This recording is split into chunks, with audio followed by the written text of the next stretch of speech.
En todo caso, quiero insistir en un concepto que ha marcado mi actividad profesional y sindical previamente a este momento, y es el firme convencimiento de que de las cosas que mejor ha hecho este país ha sido todo el proceso desde principios de los años 90 de consolidación de su sistema de seguridad social. Y eso ha sido fundamentalmente porque, aunque no siempre todo el mundo se ha comportado con responsabilidad, y ustedes, a babor y a estribor, ya saben a qué me refiero,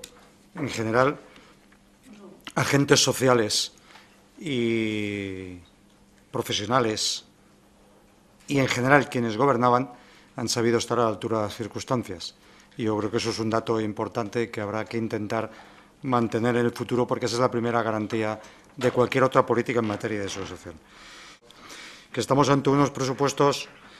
que difícilmente sirven para dotar de credibilidad a la política presupuestaria y, en general, al sistema de seguridad social. Porque usted sabe perfectamente que ese déficit cero es de imposible cumplimiento,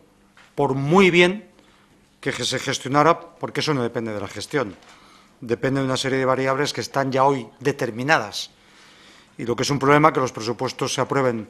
en el mes de abril o mayo, tiene ciertas ventajas. Y es que el cierre del 2011 es muy claro y la evolución de los primeros meses del 2012 apunta también a ideas muy nítidas, a datos muy nítidos. Usted sabe que es materialmente imposible que los ingresos que ustedes han previsto se puedan cumplir. Estamos ante un escenario de caída del empleo, reconocido por el propio Gobierno, creo que infravalorado por el propio Gobierno, porque el impacto que ya se conoce solo a un mes de la entrada en vigor de la reforma laboral va a situar esa caída del empleo en términos desgraciadamente superiores a los previstos, desgraciadamente, insisto. Por lo tanto, hay tres factores: caída del empleo asalariado, también posiblemente del autónomo, del asalariado no menor a un 4%, un crecimiento no bajo, cuando no un decrecimiento de los salarios y, por lo tanto, de las bases de cotización, que se va a agravar, y también algunos otros elementos de carácter no menor que influyen en ese planteamiento. Entre ellos, que ustedes han hecho un cálculo de crecimiento en relación a los presupuestos del 2011, pero no en relación al cierre del 2011. Por lo tanto, eso le resta aún mayor credibilidad a la previsión de sus ingresos. Pero creo que si algo le debemos a la seguridad social es también dejarla al margen de esa tentación a hacer de los presupuestos algo más que ingeniería presupuestaria, es hacer teología presupuestaria, ¿no? Porque si no, nos podemos encontrar con una cosa que ya empezó a suceder en los dos ejercicios anteriores.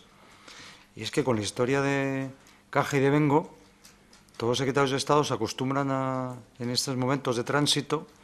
a anunciar superávit en los presupuestos hasta los 2 meses antes. Y claro, los 2 meses antes no es que haya pasado nada normal, sino sencillamente que es que llega el día final, y el día final hay que uno se tiene que poner delante de los números. Entonces, creo de verdad que no.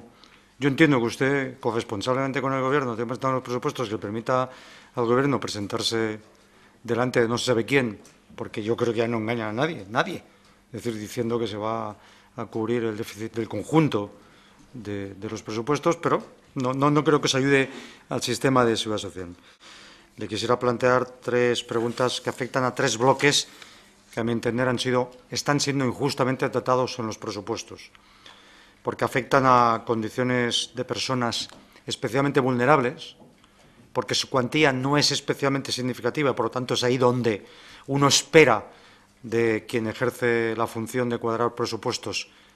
un poco de sensibilidad y, sobre todo, que no trate los números en forma de bagatela, de arriba abajo, ¿no? Que tiene que ver con el tema de la partida de autonomía personal y atención a la dependencia, los servicios sociales de la seguridad social de atención a personas mayores y los servicios sociales a personas sin discapacidad. Conoce usted perfectamente esos números, pero nos ha sorprendido por desagradable que en materia de ajustes se considere necesario reducir la partida de autonomía personal y atención a la dependencia en un porcentaje importante, teniendo en cuenta lo poco que se destina a esa partida, que supera el 6% la reducción, que además supone una reducción que afecta también a transferencias a comunidades autónomas y vuelve a ser otro elemento de transferencia de los ajustes que creo que no ayuda a la cultura de cooperación entre administraciones públicas imprescindible. No es posible que unas a otras se vayan pasando el muerto, si me permite, de los ajustes. Y en ese sentido creo que sería oportuno que nos planteáramos en el proceso de revisión y de discusión de los presupuestos poder enmendar esa cuestión. No estamos en esa fase, pero se lo apunto en estos momentos. O sea, para decirlo más claro, los números de este presupuesto en estas partidas no sintonizan con la letra y mucho menos con la música que usted y el Gobierno nos está planteando en relación a salvaguardar del ajuste a los sectores más débiles de la población.